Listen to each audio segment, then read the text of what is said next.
You're listening to the New Artist Workshop.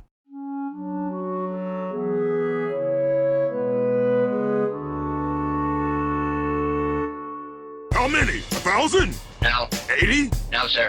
What? 50? Less. 40? Come on, how many? 2. What? Give me those!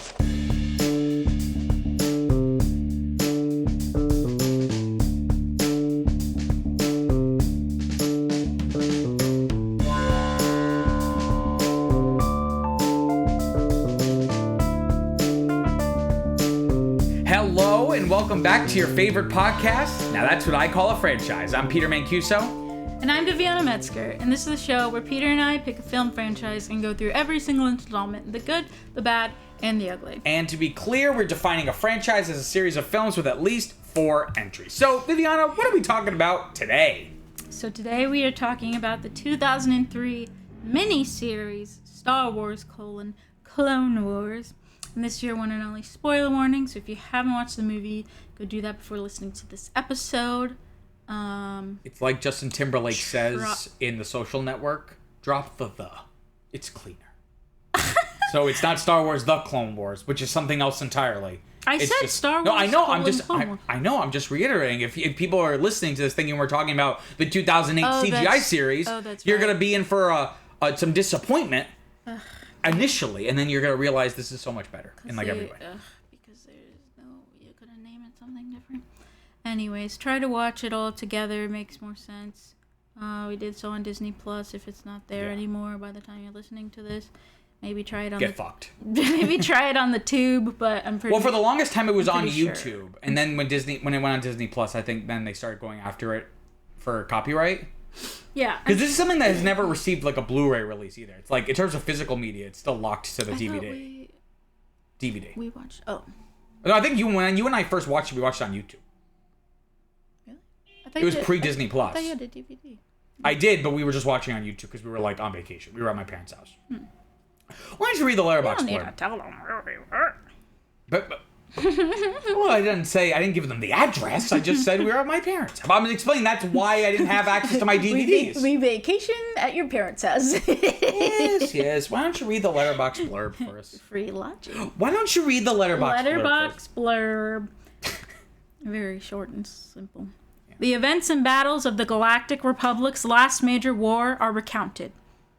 Oh, you don't like the letterbox blurb? Oh, I didn't say I didn't like it. It's a little short, right? You just said it was short and simple. We gotta find the person who wrote this and give them a flogging. A flogging? Wait a minute. It was me! So, fun fact. This was on Letterboxd for the longest time, and then it was taken off. Because Letterboxd, at least at the time of recording, does not have, like, television shows, unless they're miniseries. Why would they take it off? I don't know. Someone decided maybe it wasn't a miniseries. Because it was not made, because a traditional miniseries is usually made all at once, and it's made to be like one season that comes out in a normal span of time. The context of this is that it was, I guess you call it micro series, where it's 25 episodes. That's what it said on the thing. 25. It was 25 episodes. The first 20 were like 3 to 5 minutes each, and I'll talk about it in the background. They were played like before a prime time episode of something else would air. So like if something's coming on at 8. It's so random. I think it was just like a little sliver of. It's like a little short. I mean, think about it. Like this is like pre-YouTube. I mean, we do this at like YouTube short, like TikTok short. It's like the same idea, right? Episodes 21, 25, they made them a little bit longer, like 12 minutes, right? But it was over the course of like 2 years that they released. So that might be the argument as to why it doesn't count. But again, it really begs to be watched, at least in the 2 volumes that they separate on DVD and then on Disney Plus, if not just watch both of them together. So I feel like if fucking anime, like there's so many animes that are on Letterboxd that are technically miniseries, but they have like 100 episodes. Oh. Like they're just TV shows. Yeah. Wait. What? But usually they get to count because like they're often based off of manga that have, and it's like a direct adaptation. So it's like it's gonna start here and end here. So technically it's like a limited series in the sense that it's not like waiting season to season to get renewed. Like it's just, you know what I'm saying? I feel like if those should count, this should count. Now, how does Letterboxd source their content? They source it from not IMDb, but TMDB. So I basically just took all the info from IMDb, including this description, and I personally went out to TMDB, submitted this, and then once it was approved, a couple days later it shows up on Letterboxd, and this was maybe a year or so ago, and it's still up. A year ago? I mean, this was a while ago that I did this. I didn't even do this for this podcast. I did it just because I was like, this is a national crisis. This is not Letterboxd. I was shocked. So I could have made this a little bit better, but I figure I'm just gonna copy and paste everything. We'll just keep it what is already accepted by the mainstreams. I'm hoping that it stays on Letterboxd because I feel like though supposedly Letterboxd is gonna be introducing regular TV shows soon. Who would take it off? Letterboxd moderators, maybe. I don't know. Is it like Wikipedia? Like, how is... But whoever works at Letterboxd who, like, maybe goes through and reviews stuff. But it's like an official thing, right? Because I could go right now and make a TMDB entry for Breaking Bad. Mm-hmm.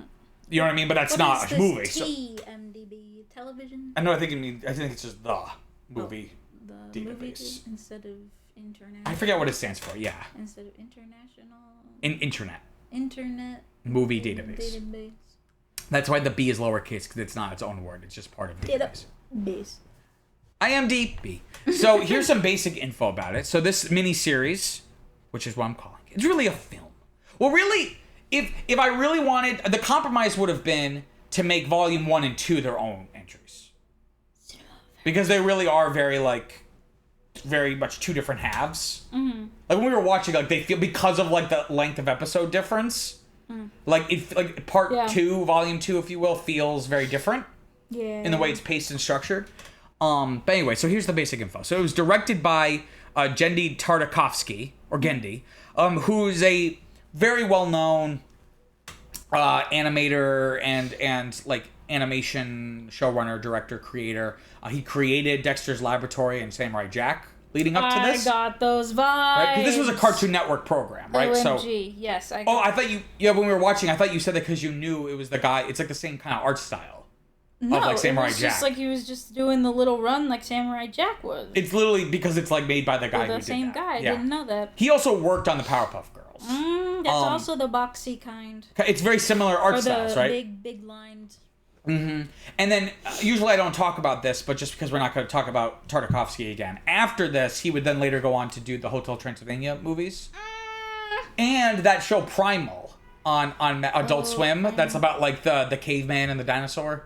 That has like no dialogue. That we watched some of. That was so good. Right, so he's definitely a very well respected figure, especially when it comes to TV animation, for kind of elevating it beyond just. That was good. Like I mean, Dexter's Laboratory is still very like what you expect. Like it's really good, but like something like Samurai Jack or this or Primal are a lot more. Abstract's the wrong word, but it doesn't hold your hand. Like it's willing to kind of have more moments of silence and just let like the visual storytelling play out. I remember. You know. I remember it coming on at night. Was that like an adult show? Samurai Jack? Yeah. No, that was a regular Cartoon Network show. Okay. Because I remember when. Because I remember when like Phineas and Ferb was new and they would play it at night. I thought that was an adult show too. No, because they weren't sure how it was gonna do, yeah. So they just put it in like a time slot that wasn't as good because like but most kids are asleep. I only saw Samurai Jack when it was like on at like 2 a.m. or something. Yeah. So I couldn't remember. Yeah. I don't know. Truth be told, I have never seen a single episode of Samurai Jack. Really? I somehow you never watched it? It just somehow it's something passed me by. I never watched it. I think they did like a reboot of it, or not a reboot, but like a continuation. Oh. Recently. I don't know. But I think it was mixed. I remember watching it. Like it's similar, though with that art style. Like it's very sharp, angular designs, but not very thick lines. Whereas this is like basically the same art style, but just like very thick lines. Yeah. Which that's my favorite form of art style. Well, so like Frosty the Snowman. I love character design. I love cartoons with thick, bold, black outlines. Fairly Odd Parents. It's my favorite kind of cartoon art style. Mm-hmm, mm-hmm. And Dexter's pointy too. Dexter's Laboratory, not Dexter the serial killer. I know. Okay.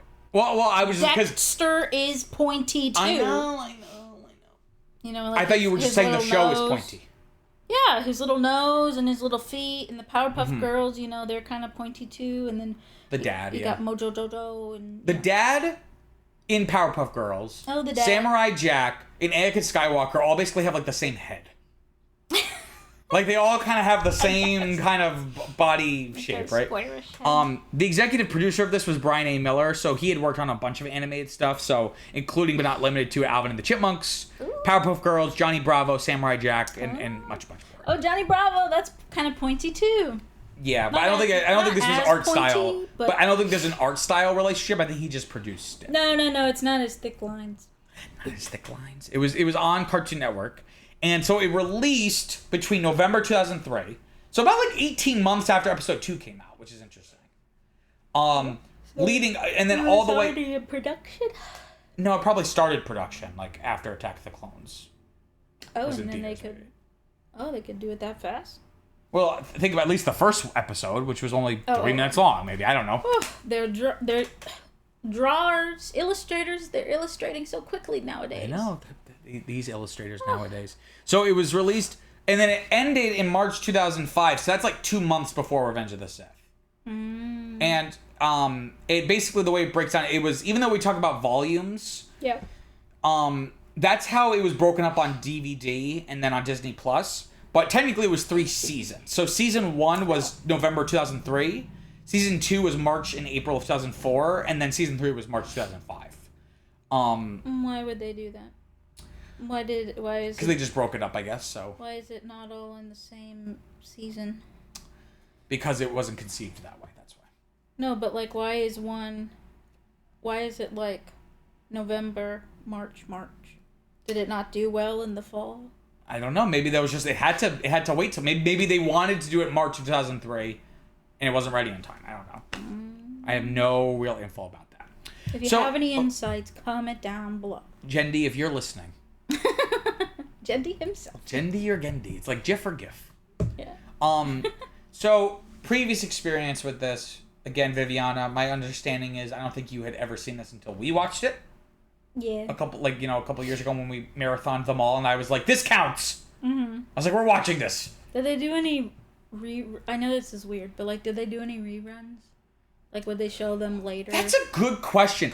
I would imagine that they would play volume 1 or 2 or both. I don't know how often they would do a rerun of a random one of these. But okay. I would be shocked if Cartoon Network over the years has not just shown volume 1 and 2 as like a big special event every year or 2 or something. Well, I was going to say, like, if they did, like, just show the little ones, then I might have seen it here or there, but I don't remember. For all we know, you could have seen it in the few minutes leading up to like a movie that a show that was on at 8:00 at night or something. Yeah, like Courage. We don't remember. Yeah. But other than that, I think just the time that we watched it. And do you remember how you felt when we watched it? Were you kind of like, why are you making me watch this, Peter? Can we just get to the next one? The first time, actually, I really liked it. And I thought it was cool. That sounds like you didn't really like it this time. No, I was just bored. Bored? At least the first half. I was just like bored. Interesting. Well, we'll have to get into it. But no, I did like the second half and everything too. Would you say that maybe the first half, like you're gonna settle on? Let's not talk in terms of numbers, but it's like you kind of gotta settle on an opinion. But really, the opinion is like an average of like the so-so first part and like the really strong. Because you seem to really like the second half a lot. Yeah, I like the second half, I think, because it's more cohesive, whereas like...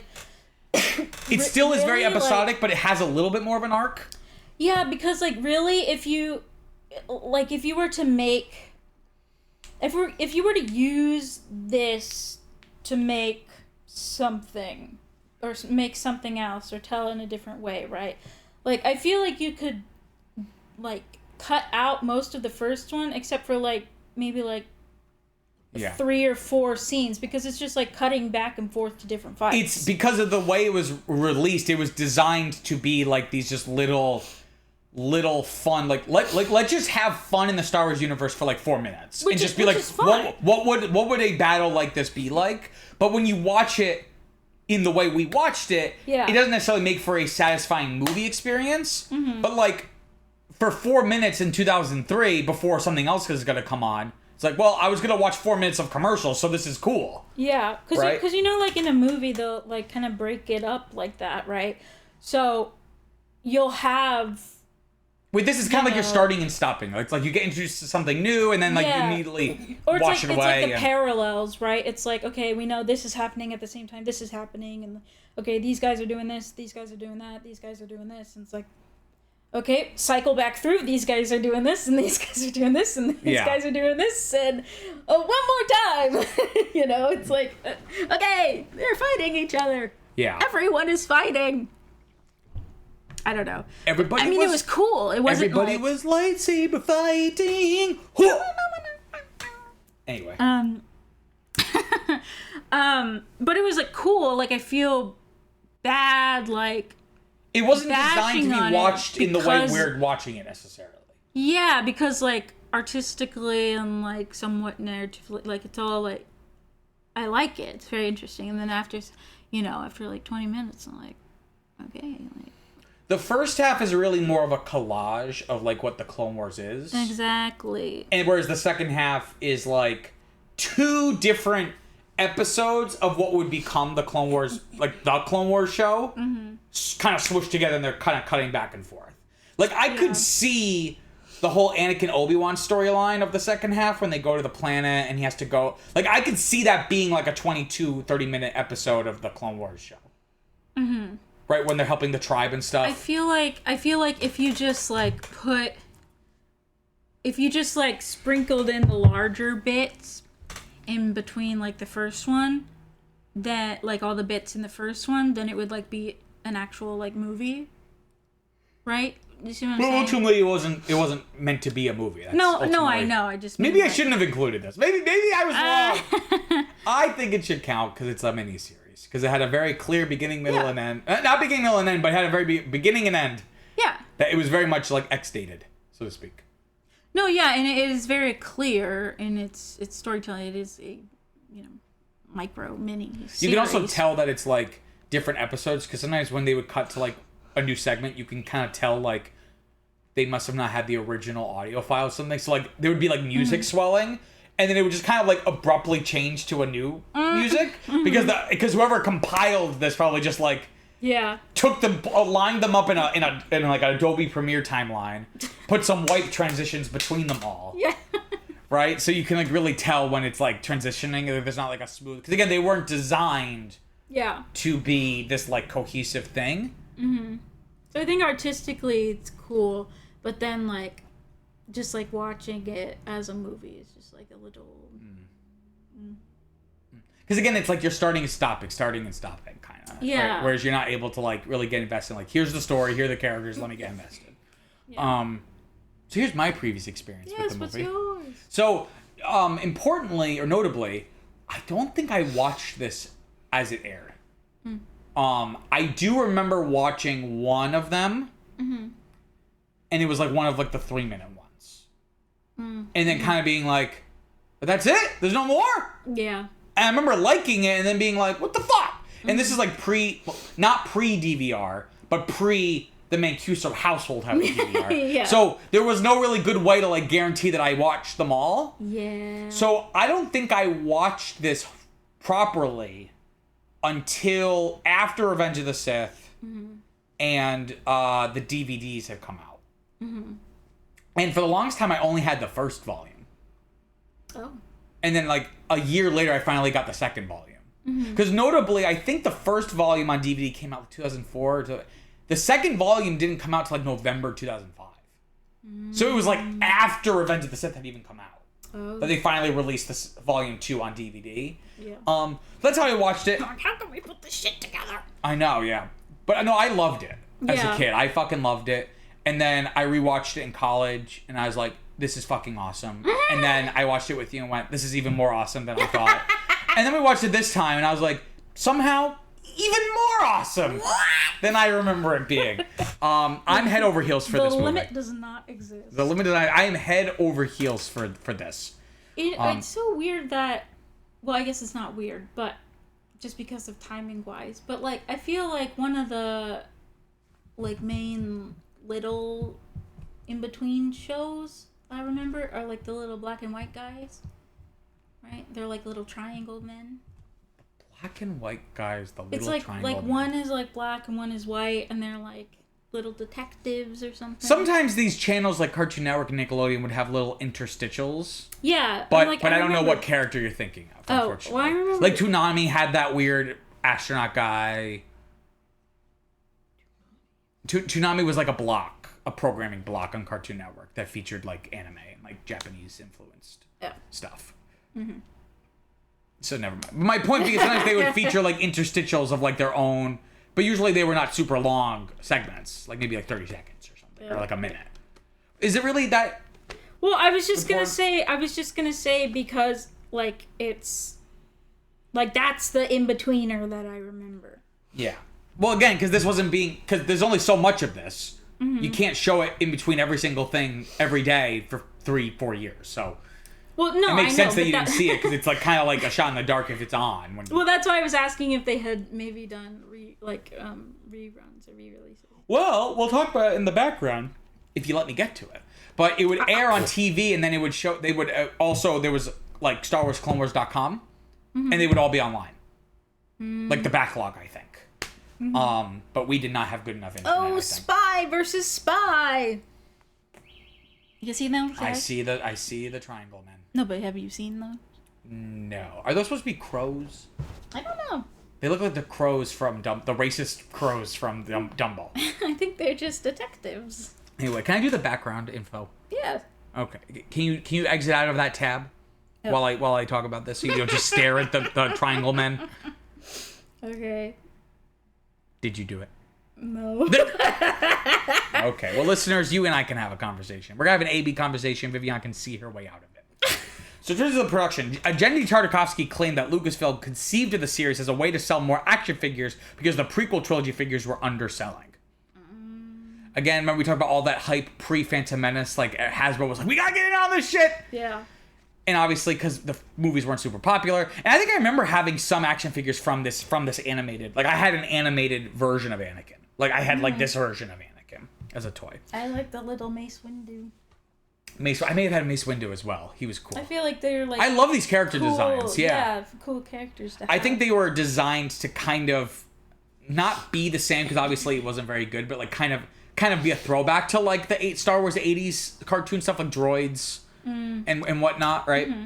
It was produced and directed by Tartakovsky, the creator of Dexter's Laboratory and Samurai Jack, and employs a similar animation style to the latter. According to Tartakovsky, the series was developed in 2 weeks, created by a small crew, and, quote, it was stressful because I had to translate this world I've loved since I was a kid into something completely different, end quote. And I don't have enough info here. When they make The Clone Wars, George Lucas is very involved.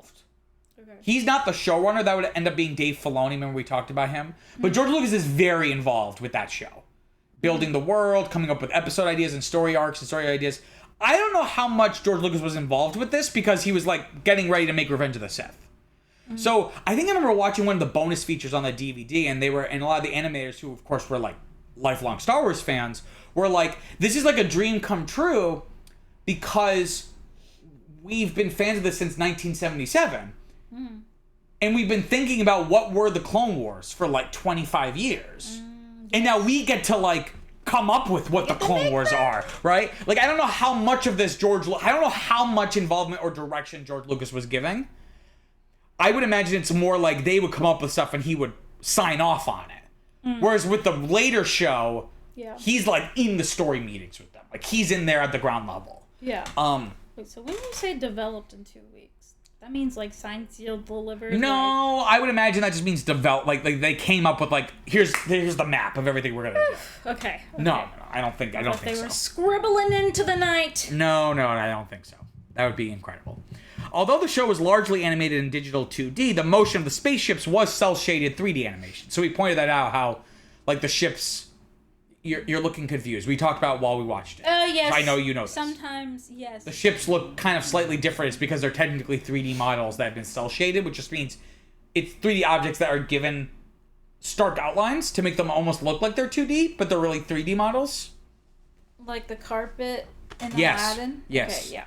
So it's like you look at it, and if you don't know animation well, you're like, something looks different about it, but I can't tell what it is. Yes. It looks like computer generated. I know that sounds stupid because it is, but it's like, it seems like a video game. The way it moves, exactly. You know what I'm saying? As opposed to like a cartoon, like you can kind of see that like tempo change. Like pacing change. Just the way it moves just looks different. It's hard to describe. Yeah. And I think animation has been doing this for a while. So I think notably in the 101 Dalmatians movie from the animated movie. Oh, yes. I believe, like, obviously that's 2D, but then for her car, like her vehicle or like the henchman's vehicle, they made like a little like model and then like drew and like took pictures of it and drew over it. So while that's not 3D animation, it has a similar effect because they're basically tracing over an image of a real 3D object. Why would they do that? Just to try to capture, like, try to have it more. Draw a car. I think just so they could have something, because they wanted it to be so complex looking.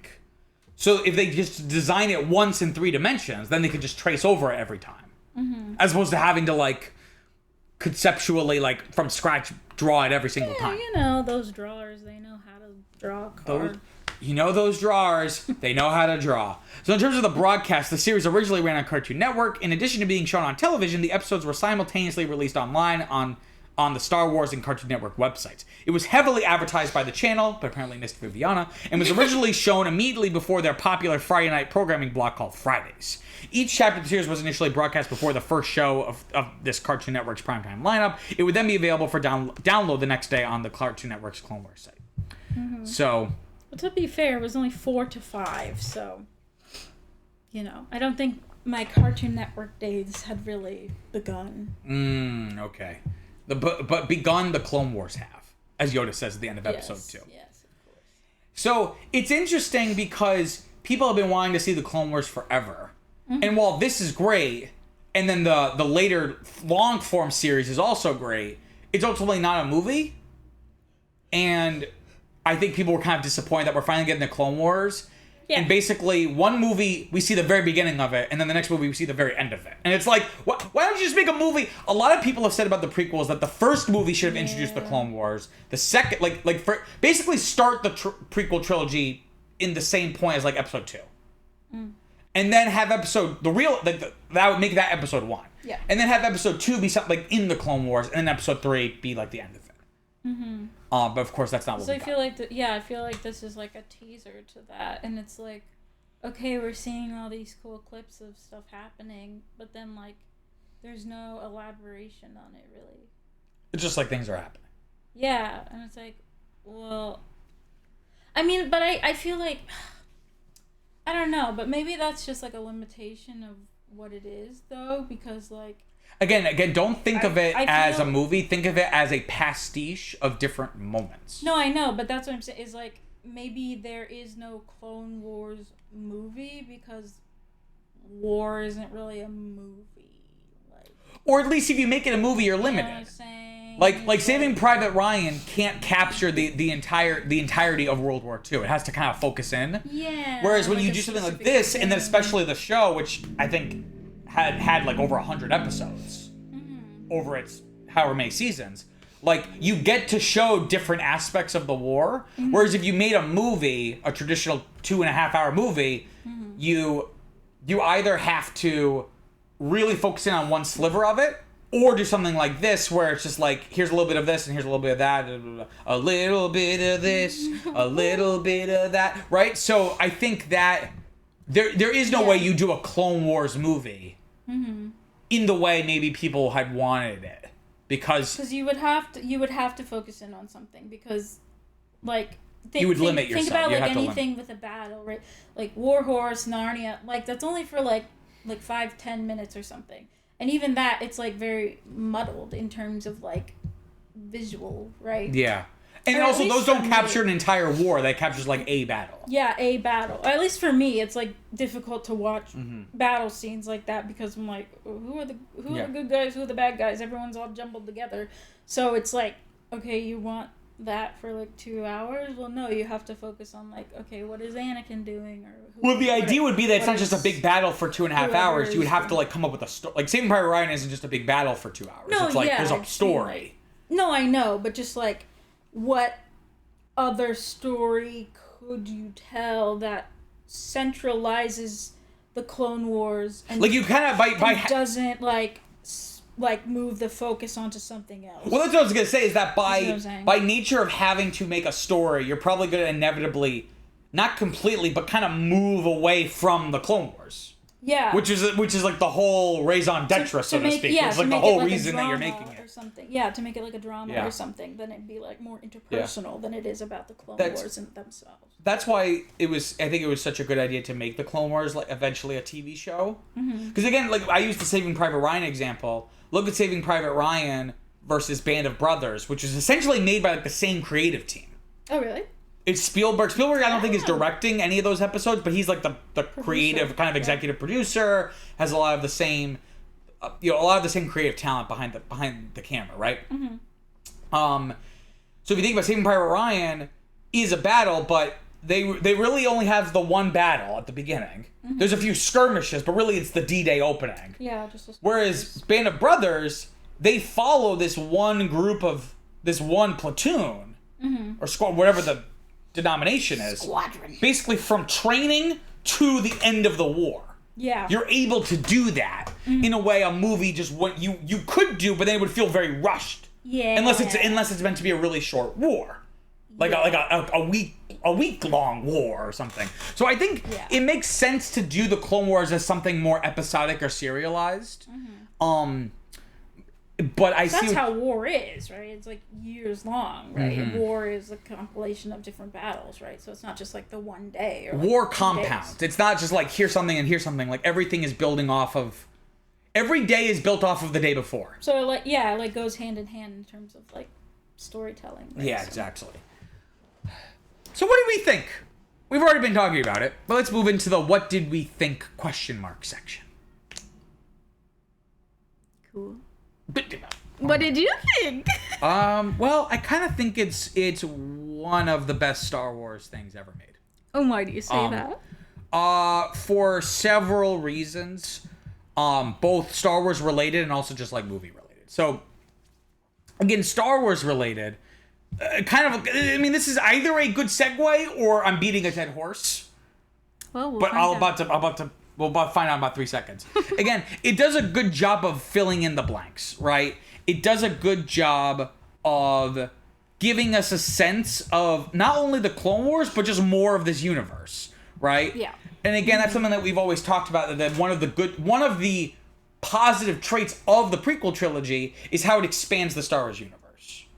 So anytime we just get to see literally any other planet or introduced to any other new characters, it gives us a new dimension to the Star Wars universe of like, oh, people like that can exist. And relationships and dynamics like this can exist, right? So it's like, I know you said he was like your favorite part of the last one, which is preposterous, right? But like in this, like Count Dooku's kind of cool. Like, we get to see him, he's like doing stuff. Yeah. He's like going out and like looking for like an apprentice and like and you know what I mean? Like we get a better sense of like these characters, like these, and then especially the CGI show that comes later. A lot of people argue justify the prequels, that they do the character work that the prequels failed to do. So when you watch the prequels, having watched that extra material, you're able to kind of forgive some of the prequels' flaws because you're projecting character development that was done years later on these characters. Yeah. Especially with like Anakin and Obi-Wan, like their relationship. Well, I was gonna say something I literally just thought of was that something that I think this does really well is doing what you were kind of looking for in terms of the last movie, right? So like the rashness of Anakin and stuff. Like we see it through his actions. Yeah, like why is Obi the one like jumping out of the window to get the bug droid or whatever? Like within the world of the story, I understand like the explanation, but like narratively, this Anakin would have done that. Exactly. Yeah. Like this Anakin is going to some random ass planet just to go fight this bald bitch. Like I don't know. And we see it's a little rushed, but we do get to see a development here from the Anakin at the beginning of this to the Anakin at the end of this. Yeah. That when he goes through the Jedi I think I described when we were watching it. He's Anakin's kind of like a bar of soap. He's just like the more you squeeze him, the more he slips out of your fingers. You did say that. So it's like the minute he just gets to be like a knight, he's not like a Padawan. Mm-hmm. Like he really can. He really is enabled to mature a little, right? So it's like one of those things where it's like you can't wait for him to be like the idealized version of a Jedi Knight before you make him one. Like you kind of have to make him one so he can kind of like rise to the occasion. You know what I mean? Because then like after that, he's like like Obi-Wan kind of, what does he say? It's like it's time for us to become brothers. Like this idea that like we're about to kind of transcend the mentor-student relationship here. Like obviously I'm always gonna kind of be a mentor to you. Yeah. But not in a way where it's like you feel like I'm like scolding you. You know what I mean? Like we're really gonna kind of become partners. Yeah. Partners in crime, if you will. So again, this does a lot to, and again, it's not perfect. Of all the strengths of this miniseries, strong character development is not one of them necessarily. But I think it still does just enough, to be satisfying, as a piece when you do watch it as 1.5 hour piece, right?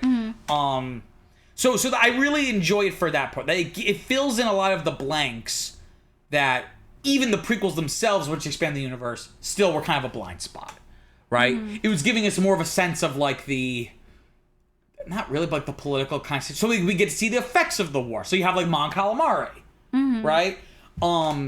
Who have their like, here's how the war's affecting them, like. Their planet has two dominant species and like they're divided. One wants to be on the separatist side, one wants to be loyal to the Republic. It's not a lot, but it's because the show is so artistic and not super plot driven, it gives you just enough.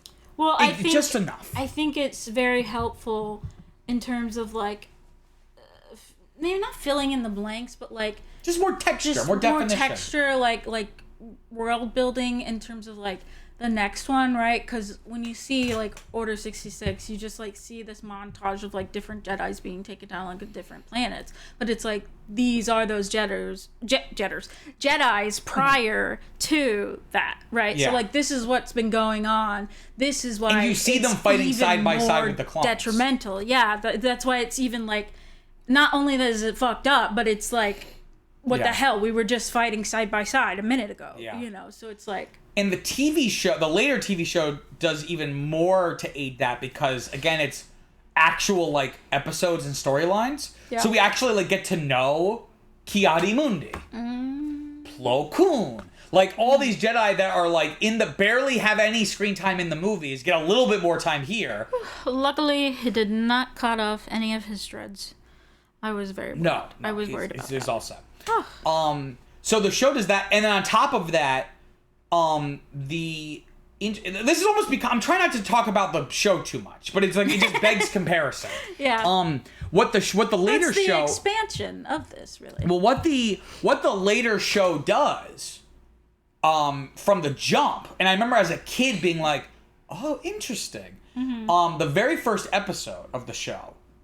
Well, technically, they made a movie called Star Wars: The Clone Wars that was released in theaters. It was actually just the first couple of episodes that were going to be an arc. George Lucas was like, why don't we just put these together and make it a movie and release it in theaters? And it was not super well received because like the animation was like TV animation. But anyway, so that's technically like the first episode, and we're going to watch that because it was a movie in theaters. Okay. But the real first episode, I remember it premiered. I made sure to get home, and it was ready. It was like October 2008. The very first episode involves Yoda on some planet dealing with some Clone Wars thing with the clones. But there's a scene where Yoda makes a point. He's like, I want to get to know you all. And they all take off their helmets, and they all have nicknames, right? So, like... The clones? The clones.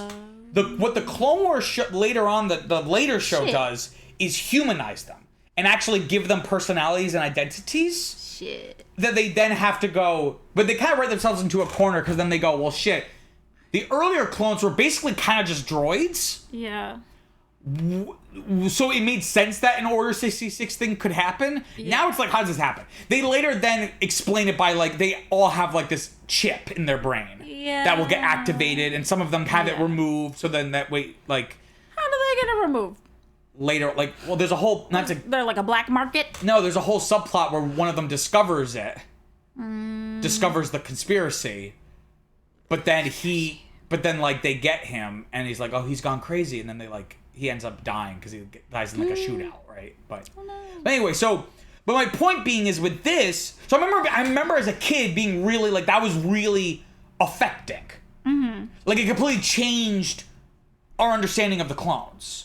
That like despite them all just being given like random letters and numbers, like they've adopted names and identities. Shift. Yeah. This keeps the clones personalityless. Mm-hmm. That ultimately it strives to be as great as it can be, but within the confines that George Lucas has set up. Mm-hmm. Whereas the later Clone Wars show kind of almost feels like a do-over. Mm-hmm. This firmly feels like we are not going to try to change what George Lucas has set up. Yeah. Right? So it's like they get a voice actor for Anakin who is like trying to do a wooden Hayden Christensen impersonation, right? Of like sounding like a bad actor. You know what I mean? Like, so I'm saying it's like, while the clones are cool as fuck, because they're personalityless and basically just like commandos, they don't really have any personality. They're not really I think the only thing would be I forgot what they're called. The war troopers. The ARC troopers. The ARC troopers. Advanced Recon clones. Whereas they seem more like people. So, like, I think that is, like, the little split that they have here. But, like, and I mean, in newer ones, what's his name? Poe? Or is that the fighter guy? Finn, yeah. Finn. I mean, he's, like, a whole-ass person, you know? Yes, but that's different. They're not clones. So the lore around that is that the First Order basically were abducting children and making them child soldiers. I'm just saying. But they also don't have names. And Finn becomes his name because his name is like FN21 whatever. And Poe is like, FN, I'm gonna call you Finn. And he's like, yeah, I like that. I just mean the transition or the difference between a bunch of Jangos eating with each other, like eating lunch together, you know, hundreds of Jango Fetts just eating hundreds lunch of Jangos. And then, you know, now there's like Finn and there's like Joe or whatever. Well, in the Clone Wars, the later show, it's like you have like Captain Rex and Captain Cody and Fives and like all these characters that I'm blanking on other names, but one of them's names is Fives because like they're like, not username, like their code name is like, it just happens to be like 55555. So his nickname is Fives. Okay. Right, that like becomes his name. Echo. Or like so it's like they all kind of develop identities in spite of being designed to be cogs in a machine, in a war machine. And there's this whole plot.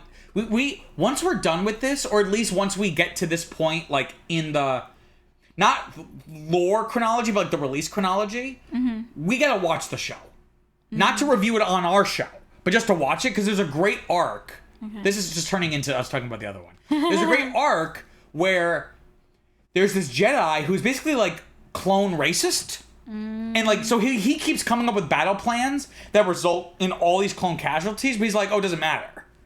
If they so are there's this clone. And there's this other Jedi there who's really uncomfortable with all this. But are they people now? Or are they yes, so they all have identities, yeah. Oh, then that's fucked up. They've always been people.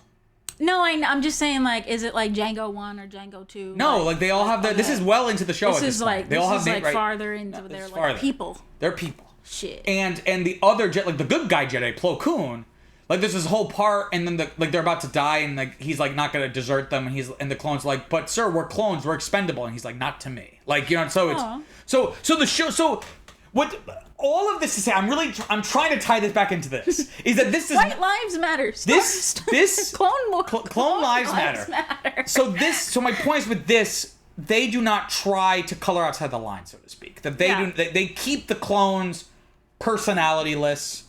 the closest we ever get to seeing them under the helmet is the beginning of Volume 2 when they're in their awesome plane with the war paint of like the space monster guy. You see one of them put their helmet on from behind. So we like see the curly Jango Fett hair. But that's it. Yeah. Right? So it's like they keep them. I only say personality for the arc ones just because like their speech pattern. But I feel like they talk the exact same way. I mean, they have colors. They get to have colors. Yeah, They're not just white. They have colors. But again, let me tell you. What? Do you have any more to say? I have all my notes. Yeah, but what were you gonna say? No, about the people, about the troopers. No, I was just gonna talk about how it expands Star Wars and stuff, and like again, like the war paint, like we had never seen that in a Star Wars thing before. Yes. At least as far as I'm aware. And more right? like tribal too, with the like Anakin slug paint. Yeah, situation. it's just we get to like see the more cave of the drawing stuff. Yeah. situation. Like we which see was that. So fucking we cool. get to see them fighting underwater. We see the Jedi lead a troop of clones out in space. Like they literally just jump out of the ship when like their ship's going down. That's right. And the Jedi's like, it's time to get a new one. And they basically like board the other, like they jump so across funny. space. Like it's like just things that. It's so funny to see all the different Jedis and their like little personalities. Yeah, Like, right? And like oh, that's so weird. like again, it's like a Star Wars serialized show is cool because you get to see different kinds of characters. Whereas with the movies, by nature of being a movie, unless you want your movie to be really on focus, you have to kind of hone in on like a core cast of characters. Yeah. Anyway, you were gonna say something. You asked. Let me tell you. I'm granting you. I will let you tell me. Let me tell you. I thought this little motherfucker was a bitch beforehand, but here he is. Huh? Here is Palpatine. Oh, Sitting here. he's orchestrating his own capture. Orchestrating his own capture, having these poor Jedi willingly protecting him, bringing him to some very far off bunker, which I don't know why it's so far, but whatever. And I don't even think they're going to a bunker. I think they're just trying to go somewhere. I thought they were trying to go to a safe bunker. Oh, maybe you're right. Yeah, I don't know. Yeah, it was a bunker. That's where the politicians go. Oh. Anyways, here they are, literally holding him, dying for him, and he's the one doing all this. Let me tell you, that he's a little bitch. I thought he was fucked up beforehand, but this is just like another level. This is a whole another level because he's got like his own like little team trying to like personally protect him. And they die at the hands of Grievous. Yeah. Poor Shock T. Like what the fuck? Because she like has PTSD from the last time. Oh. So she like hears like his sound. Yes, his little. And she like knows what it is, and she's like, "Quick, go!" And then she even tries to save them by like, "I'll hold them off," but really, it was like flipped.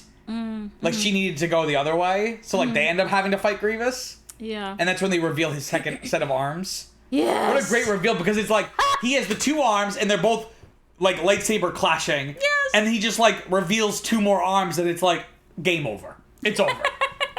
Well, that's why beforehand I just like laughed because, you know, like how I just laugh at things that are surprising, right? Like when the mom in Finding Nemo died.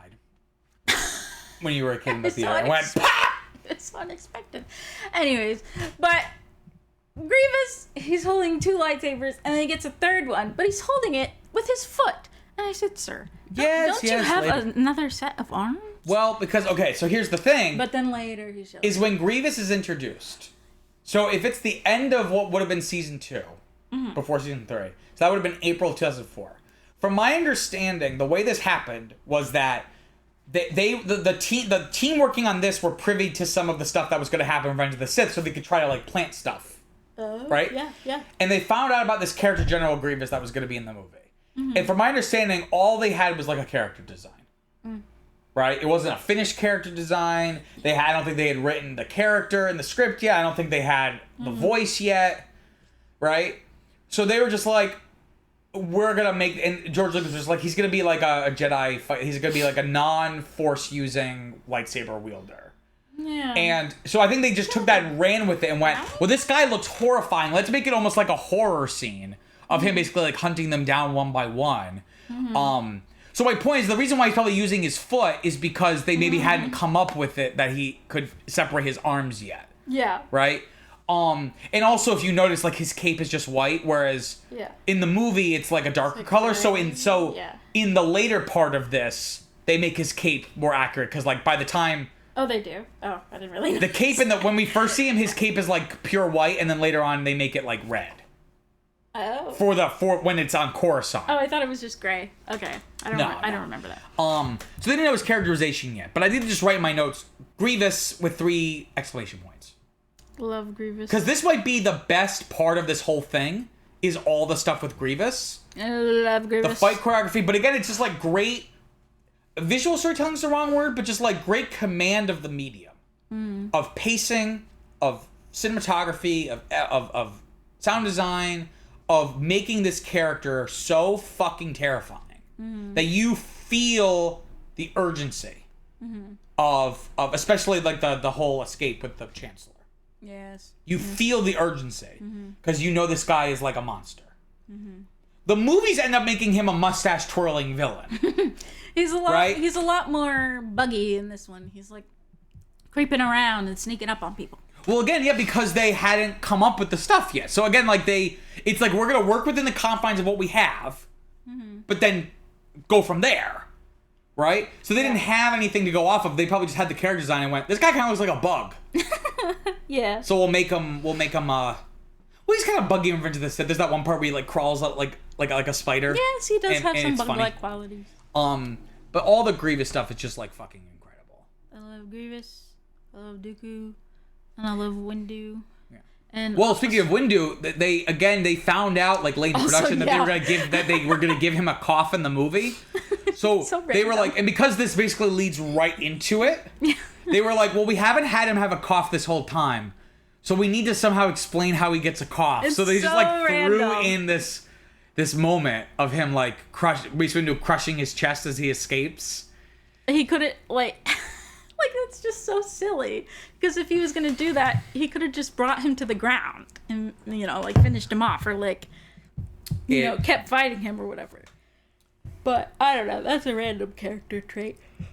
Anyway, but I also love this shot of Yoda where he's making this like a little face. Oh, how did you find that? This little frowny face. What did you even look up? So for context listeners, she's talking about the picture of Yoda when they first invade Coruscant, and it's like he's like basically like making like a womp womp. But what did you even search to find that exact frame? I didn't. I just said 2003 miniseries Star Wars Clone Wars, and then was looking through the pictures.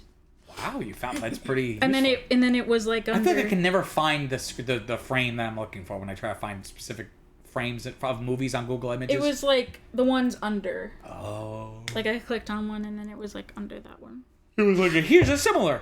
But this is like also something I wanted to mention because I love this little face. Oh. What else? We talked about the animation. I think the animation's great. Mm-hmm. Very fluid.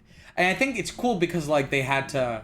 It probably helped that they had worked on Samurai Jack before, and that may have been a reason why George Lucas picked them to do this. Because it's like translating like swordplay to animation.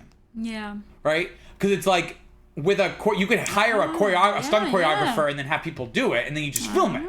Whereas with this, you have to like every frame is from scratch. So you have to like there has to be like a fight choreographer to design the fights, and then they would then they would draw them. You know what I mean? Like. Again, I think like on the bonus features there was like it was a whole little featurettes about this process, like how that would even work. I didn't even think about that, but yeah, that makes right. Because I imagine there was a lot of fighting in lots Samurai Jack because he's a samurai. Yeah, probably. Yeah. I know. I remember him, right? Sorry, had some McDonald's or a little sleep, all those carbs. You should have had eggs for dinner like I did. I'm coming down. But it really makes people want to listen to our podcast when they're like, even the hosts don't want to be there. No, I'm not yawning because I don't want to be here. I'm yawning because my lungs need more air. First of all, and it's hot as fuck in here. It is hot as fuck. It's been like really nice weather, and then all of a sudden it's like 92 thirsty, degrees. And so some water, bitch. it's just a very natural thing. I don't know why it's very stigmatized in our culture or anything. In human culture. Culture. Those darn humans. Yeah, I don't know about you guys. Also, just to go back, something that I had just kind of mentioned before, I really like the stuff with the blue people. Yes, the Na'vi before Na'vi, because this predates the Avatar movies. Yeah, that whole. Do you mean like them as people, or like the whole arc essentially of the story? Well, I like their character designs as their little Na'vi people, but what I really was like blown away. I don't know why I feel so embarrassed, but I was like blown away by like the cave drawings because it was so... No, that's like everyone's favorite part. Poignant. It was just like, and it's so funny shit. I remember when we first watched this 6 years ago. Mm-hmm. That happened, and I was like really excited to like, because like there's a joy in like showing some like a movie that you really love to someone who's never seen it, because you kind of get to like see it through their eyes. I was so excited for you to see that part, and then we watched it, and I was like, wasn't that cool? And you went, I don't get it. And I was like, what do you mean you don't get it? I don't know. Like, I get it now. You get it now. And wasn't it really poignant and like... It's so fucked up. It's like he gets cursed for caring, for trying to protect because his loved ones. he can't control the power. He can't control it. He can't control. That's the whole point, right? Because that's the whole arc of the second half. Is like they're debating whether or not to make Anakin a Jedi Knight, and they're basically like he hasn't gone through the trials. And Obi-Wan makes the argument that, in a way, he has made he has gone through the trials, just not like in like an educational setting, but like he's basically fighting in a war that none of us like none of us have ever had to fight in a war when we were training. So basically, he's gone through all of the trials, save for one. Yeah. The trial of the spirit of the spirit or something, and it's the whole idea of like facing your. I don't want to say facing your fears, but facing yourself. Yeah. Right. The guy's the little Yoda guy who's not Yoda, but he has like the pointy ears. He's like facing the mirror. The blue the way it says. No, he has like human skin tone. Well, I should say white people human skin. White people are not the default. But with the funny little mustache. No, it doesn't really matter who it is. Why does the blue guy have so much crust in his eyes? I don't know. Oh, you mean the turquoise guy who's like he's like a big beard and he's like a snake almost. He's like has like the long tail. No, the shaman of the Na'vi. I thought you were talking about the Jedi Master. No. Who looks like a little like. Oh, he looks like a little. He does like a little snake. No, I'm talking about the crust in the eyes of the shaman. I'm talking about the Jedi. When I said facing the mirror, I'm not talking about the Na'vi people. I'm talking about I said the Jedi Master, who's like Yoda but not Yoda, with the pointy ears. It was a non sequitur of another elder. You love non sequiturs. Of another. Anyway, elder. my point is that Anakin. That's what this kind of event in the Clone Wars is for him. It's like kind of a de facto trial of the spirit, right? Where he kind of has to face himself. Yeah. Right. And as we know, it kind of doesn't matter by the end, right? Because ultimately... So this is an example of, like... This is good dramatic irony, because we know... Even though Revenge of the Sith hasn't come out yet, we know how the story's going. We know how this is all going to end. Yeah. Right? And then it's even worse when they do stuff like that in the Clone Wars later show. Yeah. Because that's after it. Like, we know exactly how this is all going to play out. Yeah. But, again, it's great, because it has, like, these little Na'vi versions of all the characters, but then it kind of morphs into Darth Vader. Yeah. Which is really cool. And I don't think it's like Anakin literally saw Darth Vader's like, who's that guy? I think it's just meant to be like this abstract kind of understanding of like, here's what you could become. Right? Yeah. And again, there's this whole idea of like losing, like by losing your arm, you lose yourself. Right? And like, because of course Anakin got his arm chopped off and now he's starting to become machine. Yeah. Is the idea, right? Yeah. And again, it's paralleled with like the Na'vi guys that were they didn't have the technology like they did in Luke's days. No, or at least those people didn't have the technology. So, they just don't have arms anymore. No, not those people. I'm saying Anakin, he has like a little robot hand, whereas Luke. Oh, where it was skin. Gets his own hand back. I think it's because it was just like it was easier VFX wise to just Mark Hamill's hand. And they just put like a little thing over it, like it made it like look it's the wires inside.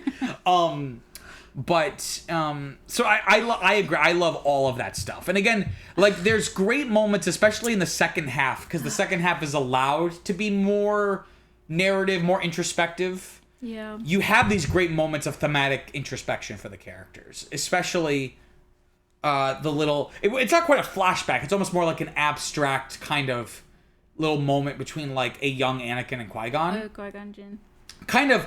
Again, it's like an abstract, symbolic. Such a big nose. They gave him a very big nose. But Liam Neeson has a kind of a big nose. I know Liam Neeson has a big nose. But Every time they do a cartoon version of Qui-Gon Jinn, he always has a giant nose.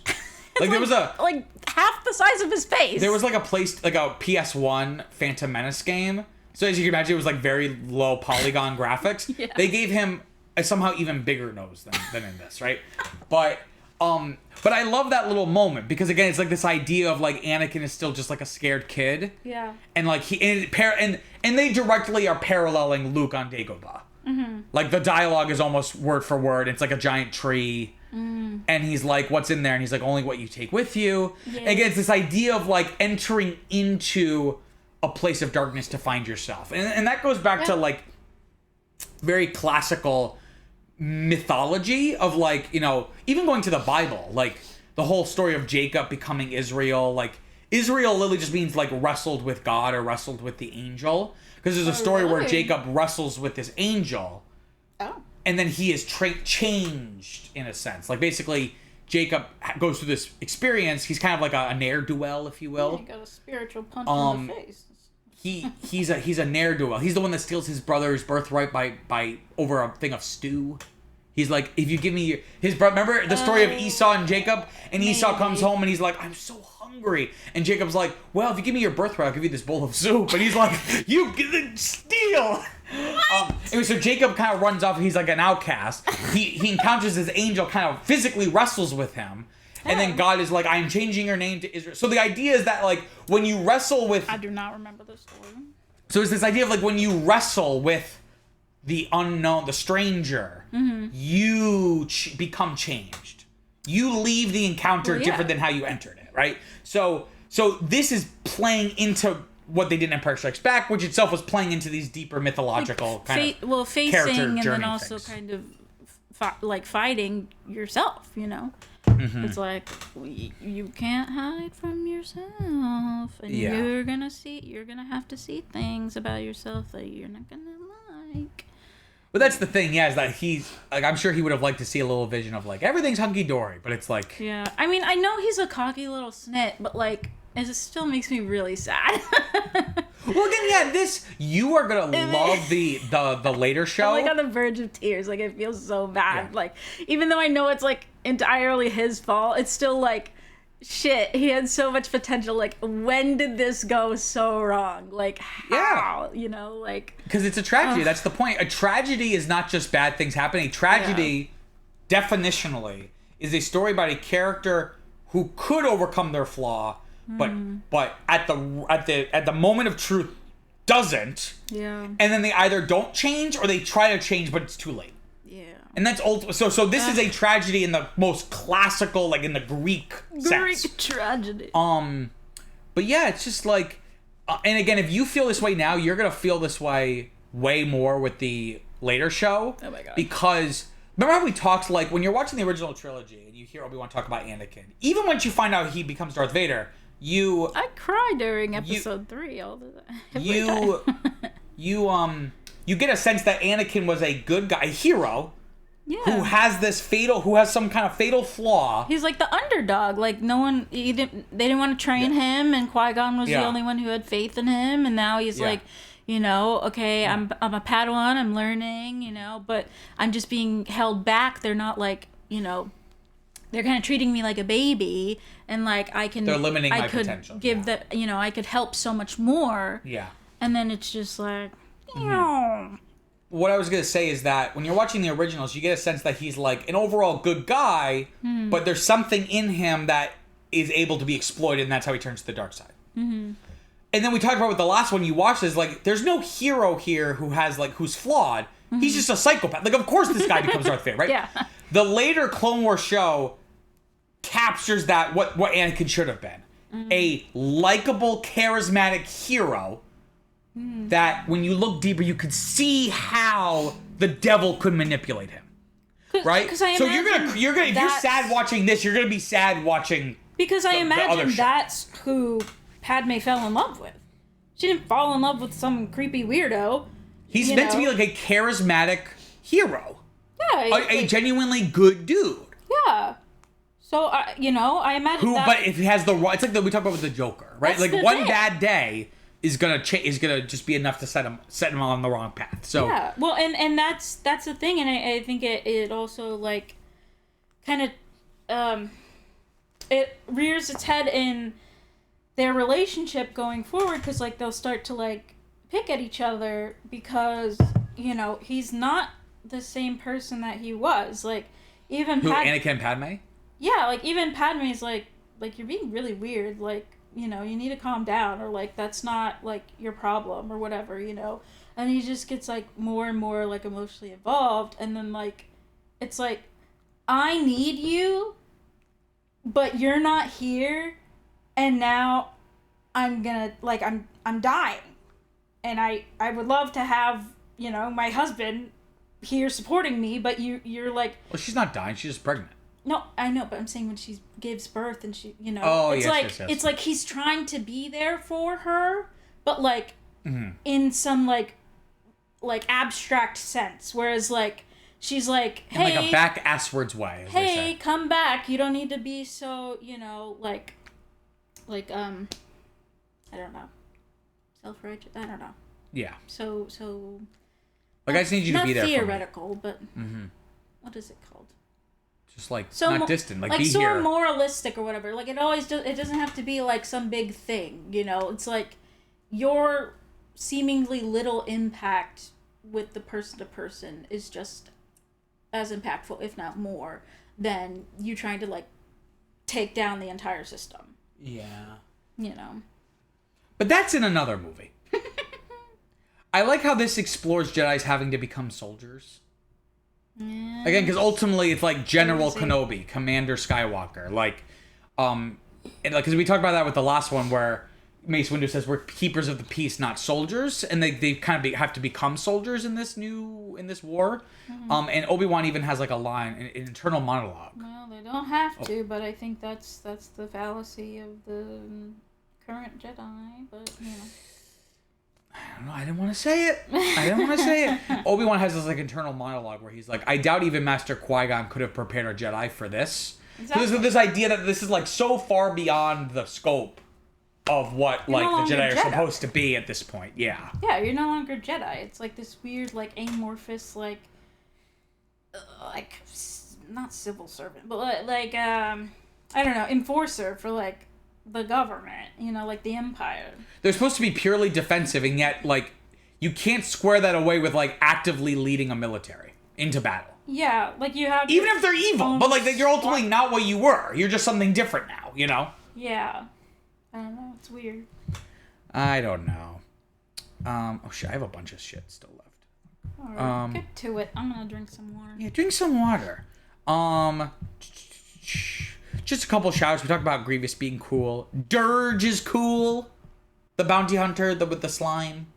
The slimy guts. Oh, the purple guy. Yeah. Ew. Okay, moving on. What am I supposed to say? I don't know, because usually like, oh, that reminded me that he's really cool because of this He's reason. creepy. He's all like... We have so many tricks up his sleeve. Like, you think you got him. You think you finished him off. You sliced him? Ha! Just kidding. He's coming back together, bitch. And then he becomes like a giant roided out. It felt like we were watching like Batman again. Like it just felt like a Batman like villain or something. He just like kept coming back, and now all of a sudden he's like this pink and purple like giant gooey like, monster thing. Giant And thing. then Obi-Wan just explodes him from the inside. And they literally do a close up of his face. He goes like, But he's like, uh-oh. What does he even do? Oh, he like has his lightsaber or something? No, he has like a spear of some kind. Oh. He has that, and then he has like a little like shield, like a gray shield. No. I mean, how does he make him explode? He swallows Obi-Wan. I know. And then Obi-Wan uses the Force. Oh, the Force. You forgot about the Force? He just used...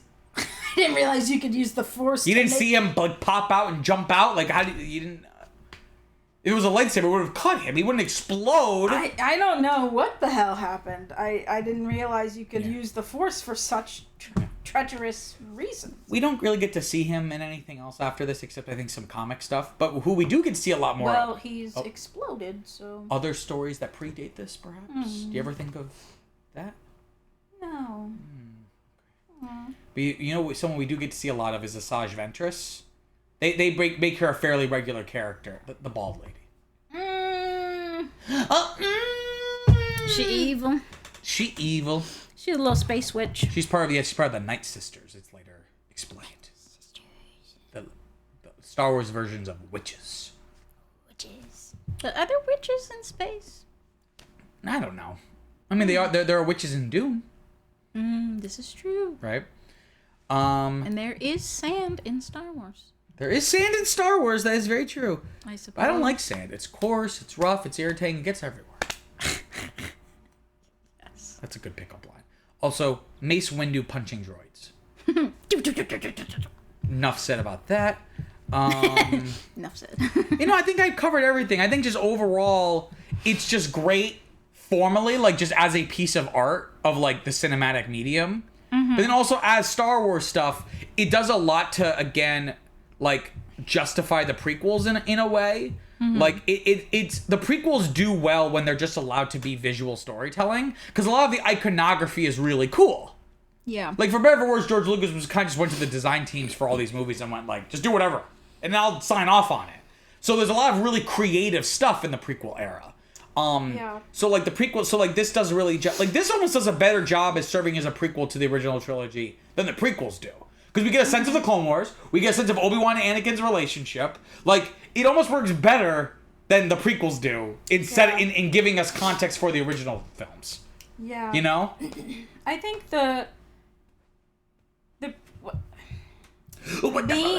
being my kind of viewership, I think I'm not gonna make a joke. What? I think the prequels are good. I think they're fine in telling the story, right? They get what they need to do, they get it done.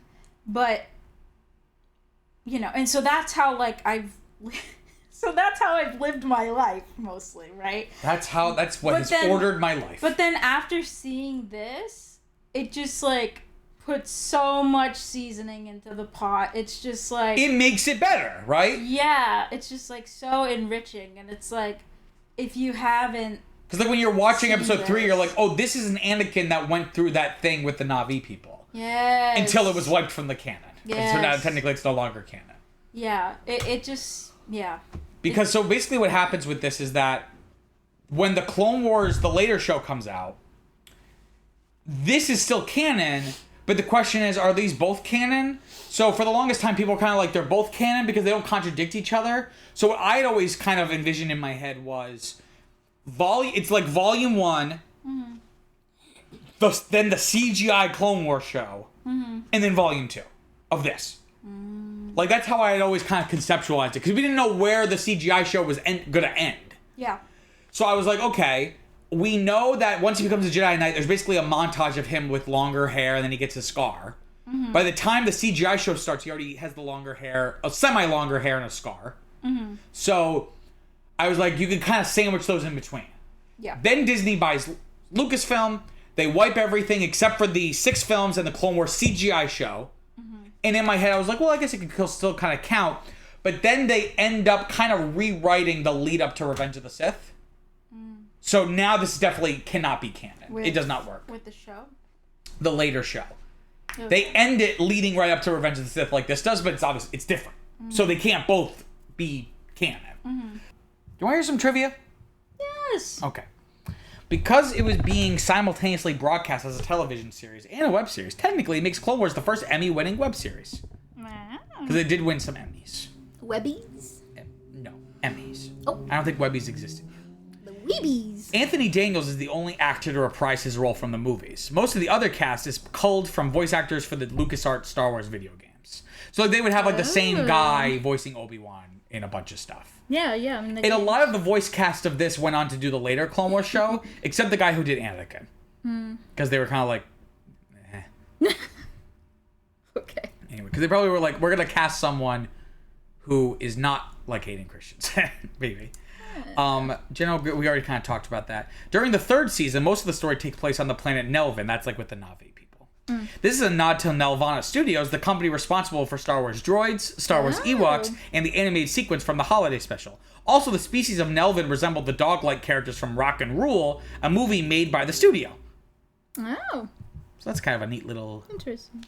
While most of the voice actors at least attempt to mimic their live-action counterparts, the clone troopers all speak with American accents rather than the New Zealand accent of Tamora Morrison, which they all speak within every other production where clone troopers feature. So that's kind of interesting. Who's Tamora Morrison? Jango Fett. The actor who played Jango Fett. Yeah. And subsequently, all the clones and literally everything else, including the later Clone Wars show, they have New Zealand accents. Oh, really? But this, they just have American accents because they're just like, whatever.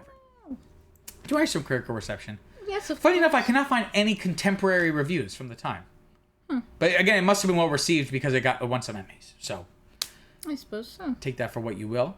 On Letterboxd, my reaction, since I uploaded it, you're welcome, everybody, has a 4.02 out of 5. Mm-hmm.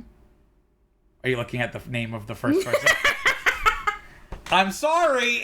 So here's a Letterboxd review from a user, Netscape Negro. Oh my god. That's okay. I'm just reading his name. That's his name. How am I supposed to give him credit? That is his name? Netscape Negro writes, if I'm in war and Yoda pull up, I'm shooting so many civilians. What? Netscape Negro. Maybe you should work on yourself first. What? Jake Sherrod Martinez says, the C-3PO striptease was the best part. Remember they finally revealed the gold plating. Again, that's another example of like they start him out with the gray plating, and then they find out he's gonna have the gold plating in the new one. So they're like, well, we have to introduce him having the gold plating somewhere. Yes. And they do it, and he's like, here in this neighborhood?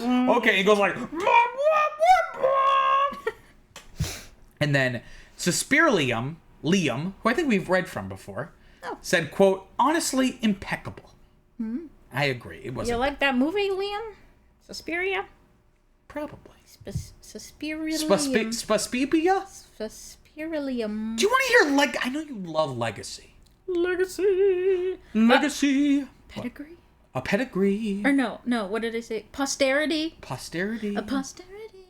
In 2009, this series, Clone Wars, was ranked 21 on IGN's top 100 animated series list. What is that? Internet gone neutral? What is that? It was Internet Gaming Network. Gaming. It's expanded to a bunch of other stuff, but it started mostly as like a gaming website, like one of the early gaming websites from like the 90s. That's like still around. Yes, because I've seen it. I'm just like, I don't know what that means. It's like the New York Times of New York Times of gaming. Which is not really a high bar because like there's not a lot of great. I mean, like they do some good work, but it's not like super. It's kind of like it's like the mainstream gaming news outlet. Okay.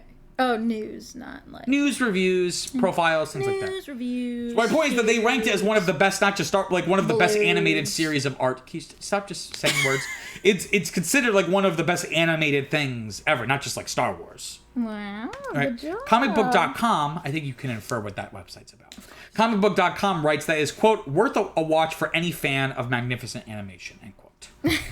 And Sci-Fi Wire's Pill Perillo rated the series... Phil. What did I say, Pill? Yeah. I was reading the next part, sorry. Sci-Fi Wire's Phil Perillo rated the series as the best Star Wars television production ever produced, which I would agree with. Writing that Genndy Tartakovsky, quote, gave Star Wars its most dynamic visuals ever as he tackled all the Clone Wars action and conflict Lucas left out of his big screen prequels. Perillo continues, quote, what Clone Wars lacks in intricate storytelling, it more than makes up for with stunning animation and stirring action scenes. The mini episodes are bare bones by design, as Tartakovsky employs a pure visual storytelling execution. The franchise has only taken such a bold stylistic risk this one time, end quote. And I completely agree. That kind of sums up why I love this, is that it's so stylistically bold. Yeah. Is that, you know, even like something like Empire Strikes Back is still like a traditional film, a traditional narrative. Mm-hmm. This is one of the few Star Wars things that is willing to kind of... Experimental's the wrong word, but maybe it's not. Maybe it is the right word. It's a little more experimental in terms of very avant-garde is also a wrong word, but like for a children's television show... Because I feel like even it's very artistic. Like The Great Heap and everything, like... that's just like a very common like animation Very bottom of the barrel kind of style, thing. Yeah. and also like just like very like similar to a lot of other movies of that era, or like, you know, going forward. I don't have any examples right now, but you know, this feels one of a kind. but yeah, this is like different. This is like, I don't know. It's different for Star Wars. It's different for what Genndy Tartakovsky has produced. It's different for Cartoon Network programming. Like, it is just a one of a kind. Good job, Genndy. Genndy! Collider's Liam Goham, I guess, maybe, calls the series, quote unquote, ahead of its time, and says it, quote, better utilized the environments, planets, and tech designs than the prequels, which is kind of what I said. As well as, quote, side characters better suited for a brief adventure. Notably, no Jar Jar. no Right? Jar Jar. Concluding that it is a, quote, striking piece of standalone animation that doesn't require comprehensive knowledge of the universe, and a, quote, groundbreaking work of art, end quote. That's true. That is true. Because you can, like, you don't need to know a lot about Star Wars in order to watch it. They give you just also enough. Yeah. you get a lot from it. Like, if that makes sense. If you're able to go into it with no prior knowledge, but if you do have the prior knowledge, it's even better. Yeah. Yeah. Elijah Beam of The Escapist states that the series, quote, took effectively everything people loved and hated about the prequel films and made it work. 100%. Good job, Genndy! The series, like we've said a million times, the series would later serve as the loose inspiration for the CGI animated series Star Wars, The Clone Wars, starting in 2008 and running for 7 seasons.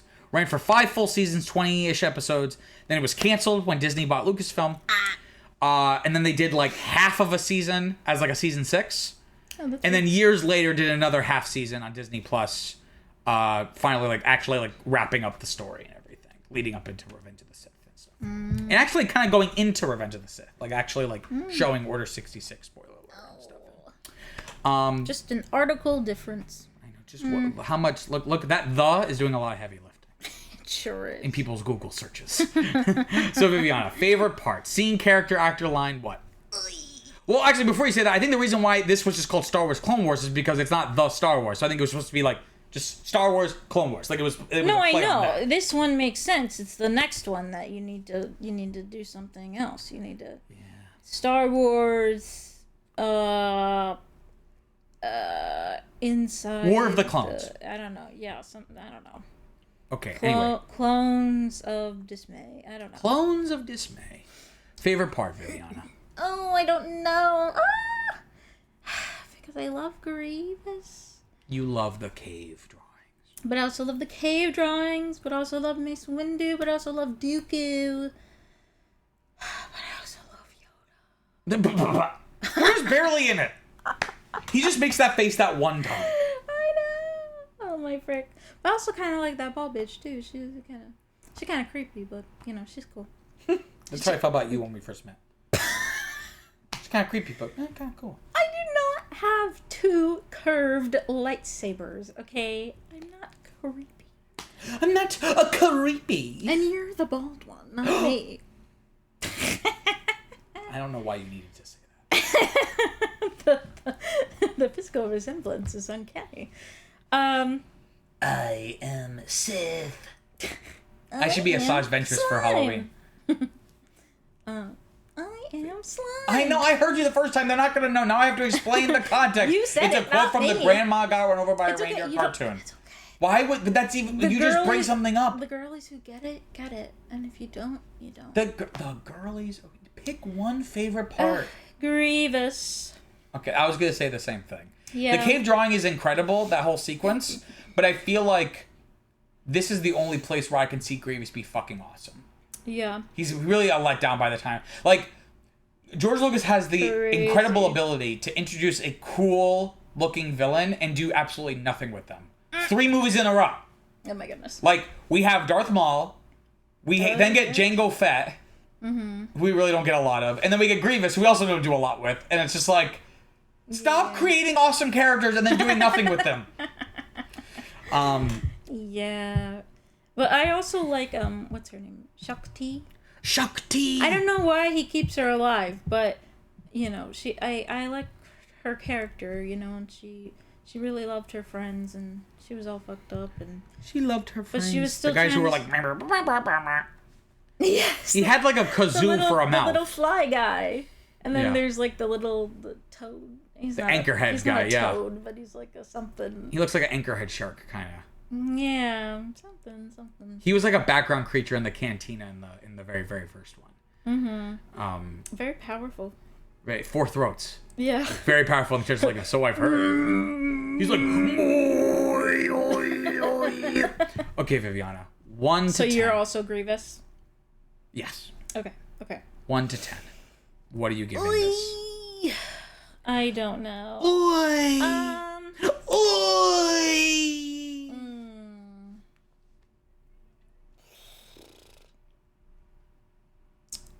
I don't know, because I said so much, but I feel like also, despite the choppiness, I also respect it for what it is. You're like, game recognizes game. Yeah. I'm gonna do a 7. A 7? And Okay. All right. You have a few 7s here. I think I'll put it at the top of the 7s. I'll put it. You think it's better than the Battle for Endor, the Ewoks movie? Are you sure? Oh. Did you? Yeah. My frick with you. You are incorrigible. You know that? I am definitely incorrigible. No, incorrigible. Okay. And for you, my good sir. I'm gonna be bold. What? What are you gonna do? I'm giving it a 9. Whoa! The only other 9 is The Empire Strikes Back! I know. I am giving this a 9. Numero uno or dos? I am putting it below Empire Strikes Back. Okay. Well, Oh. No. It's going below Empire Strikes Back, and it's definitely going above the original Star Wars, which is an 8. But I don't know if it's an 8 or a 9. I think If you've loved it increasingly more every single time, so yeah, I think I'm gonna keep it at a 9. I think it's Yeah. one of the best, because for me a 9 is like, because like the way I rationalize it is an 8 is like a movie that I think is great. I love it. It's one of my favorite movies. Mm-hmm. A 9 is something like, not only do I love it and think it's great, it's one of my favorite movies, but like I think it's objectively one of the best movies ever made, and that like it should be studied. Like, there are certain movies that I love, but I'm like, I understand why this isn't part of like film school curriculum. Mm-hmm. A 9 for me, I'm like, this should be like every film student, everyone who aspires to be a filmmaker should watch this. Oh my gosh. Especially if you're into animation. This is some of like incredible just animation crafting. Just like using the medium of animation. Genndy, how do you get your lines Why do you so keep saying crisp? Why do you keep saying Genndy? I'll tell you why. It's digital animation. That's why. Oh. That's it. I was like, shit. I mean, it's very simple. I'm pretty good at drawing in the lines, but shit, sometimes I go out a little bit. Yeah. I'm like, how does it get them so straight? Anyway, so as we start to have a lot of movies in our rankings now, so this is you've put this as your number 3, and I put this as my number 2. So Yeah. we have very drastically different top 5s, though. Because I think it definitely does what it needs to do, and I think it does it well. It's just I was just like a little bored because I think it could have just been pared down a bit or expanded. I was like, okay, if we're seeing this, I want more. If you're not gonna give more, then I don't want to see this. You know, like a little tease. You little tease. Well, here's a tease for next week, because that's it for this week's episode of Now That's What I Call a Franchise. Next week, we'll be watching the next film in the franchise, the 2005 film Star Wars Episode 3, Revenge of the Jedi. I mean Sith. Jedi don't revenge. Jedi don't revenge. Everyone knows this. Viviana, where can they find us? You guys can find us wherever you get your podcasts, and don't forget to follow us on Facebook, Instagram, and Twitter at Franchise Podcast. And if you have the time, leave a rating for us on Apple Podcasts, because apparently that helps. And if you have even more time, leave us a review too. We know you have many podcasting options, and we thank you for choosing us. Peace out, guys. Later, gators.